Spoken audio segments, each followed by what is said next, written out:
여호수아서는 하나님께서 약속하신 땅을 믿음으로 얻어가는 내용을 다루고 있습니다. 오늘 함께 읽은 15장의 내용은 하나님께서 약속하신 성취의 일환으로 유다 지파에게 땅이 어떻게 분배가 되었고 영토가 어떤 경계로 구성되었는가에 대해 자세하게 이야기를 하고 있습니다. 12절을 읽어보겠습니다. 서쪽 경계는 대해와 그 해안이니 유다 자손이 그들의 가족대로 받은 사방 경계가 이러하니라. 유다 지파의 영토와 경계에 대해서 1절부터 12절까지 자세하게 나와 있습니다. 우리에게 낯선 지역의 도시와 경계선에 대한 이야기로 읽기가 쉽지 않고 또한 왜 이렇게 구체적으로 나열하고 있는지 이해하기가 쉽지 않을 수 있습니다. 그렇지만 한번 생각해 보면 자신의 땅이 없이 애굽에서 400년간 종노릇하던 이스라엘 민족이 하나님께서 약속하신 가나안 땅을 정복하고 그 중에 일부를 기업으로 받는다고 한다면 이스라엘 백성들은 얼마나 감격스러웠겠습니까? 우리에게 낯설고 익숙치 않는 말씀이지만 유다 지파 기업의 경계를 구체적으로 이야기함으로써 약속을 이루시는 하나님을 깨닫게 되는 것입니다. 또한 우리에게도 마음의 위로와 용기를 주고 있습니다.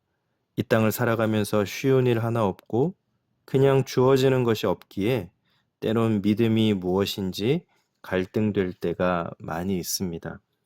그럴 때마다 실망하고 낙담하는 것이 아니라 우리를 끝까지 인도하시고 그 약속을 이루시는 주님을 바라보시기 바랍니다. 주님을 바라보았다면 다음으로 우리가 가져야 할 삶의 태도가 있습니다. 13절에서 15절입니다. 여호와께서 여호수아에게 명령하신 대로 여호수아가 기럇아르바 곧 헤브론을 유다 자손 중에서 분깃으로 여분네의 아들 갈렙에게 주었으니 아르바는 안악의 아버지였더라. 갈렙이 거기서 안악의 소생 그 세 아들 곧 세세와 아히만과 달메를 쫓아내었고 거기서 올라가서 드빌 주민을 쳤는데 드빌의 본 이름은 기럇 세벨이라. 14장에 나왔던 갈렙이 헤브론 지역을 정복하는 사건이 더욱 구체적으로 설명되고 있습니다. 갈렙은 85세의 연로한 나이였지만 땅을 받고 믿음으로 나아가 헤브론을 점령하였습니다. 이것이 하나님께서 땅을 허락하신 중요한 이유 가운데 하나입니다.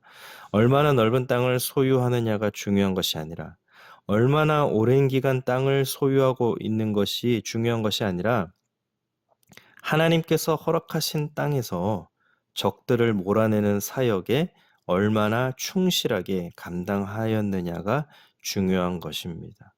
가나안 정복에 있어서 외적인 환경이 중요한 것이 아니라 자기에게 맡겨진 사역에 대한 태도를 말씀하고 있습니다.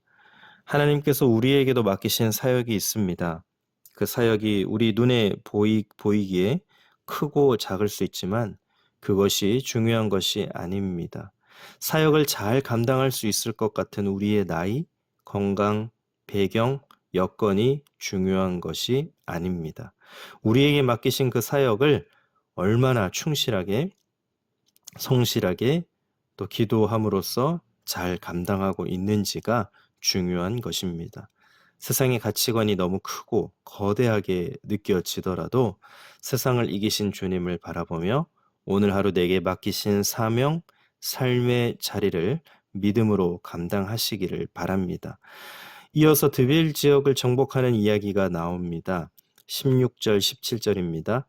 갈렙이 말하기를 기럇세벨을 쳐서 그것을 점령하는 자에게는 내가 내 딸 악사를 아내로 주리라 하였더니 갈렙의 아우 그나스의 아들인 온니엘이 그것을 점령하므로 갈렙이 자기 딸 악사를 그에게 아내로 주었더라.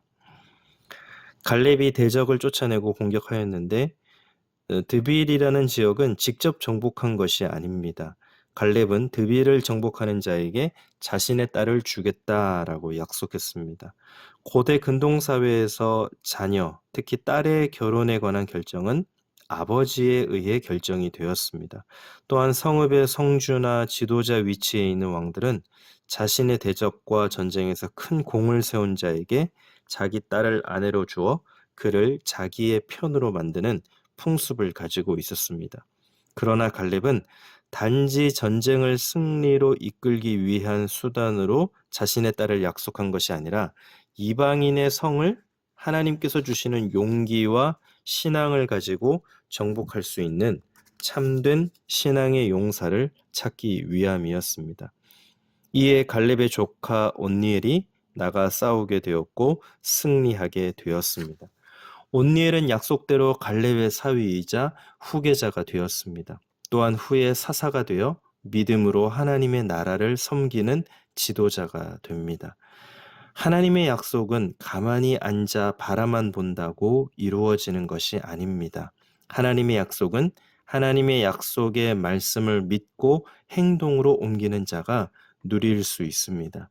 주님께서 내게 말씀하시는 그 말씀을 붙들고 믿음으로 차지하여 하나님의 약속을 이루어 가시길 바랍니다. 18절 19절 말씀을 보겠습니다. 악사가 출가할 때에 그에게 청하여 자기 아버지에게 밭을 구하자 하고 나귀에서 내리매 갈렙이 그에게 묻되 내가 무엇을 원하느냐 하니 이르되 내게 복을 주소서 아버지께서 나를 네겝 땅으로 보내시오니 샘물도 내게 주소서 하매 갈렙이 윗샘과 아랫샘을 그에게 주었더라. 갈렙은 딸인 악사에게 네겝 땅을 주었습니다. 네겝은 남쪽 지방, 황무지, 건조한 마른 땅을 의미합니다. 따라서 네겝 땅은 건조하여 식물도 잘 자랄 수 없이 메말라 있는 황무지라고 이야기할 수 있습니다. 이에 악사는 네겝 땅에 거하기 위해 아버지 갈렙에게 밭을 요구하게 됩니다. 개역개정에서는 청하여라고 이야기를 하고 있지만 원어로 보면 격동시키다, 강력하게 달라라고 말하고 있는 것입니다. 지금도 그렇지만 당시에도 살아가면서 물만큼은 절대적으로 필요했기 때문입니다. 이에 갈렙은 요구에 따라 각각 높은 지역과 낮은 지역에 위치한 윗샘과 아랫샘을 주었습니다. 악사는 자신들의 기업으로 메마른 네겝 땅을 받았지만 황량한 땅을 마다 않고 받아들이고 샘물을 얻어냈습니다. 자신에게 맡겨진 사명에 충실히 감당한 갈렙이나 믿음으로 도전하여 악사를 얻은 온니엘이나 황량한 땅을 마다 않고 받아든 악사나 다 우리가 본받아야 할 믿음의 삶의 모습입니다. 하나님의 기업은 은혜로 약속된 것이지만 아무나 얻을 수 있는 것은 아닙니다. 그 유업은 믿음으로 행하는 자에게 주어지는 선물입니다. 약속의 땅은 차지해야 얻을 수 있는 땅이고 수고해야 열매를 맺을 수 있는 땅인 것입니다.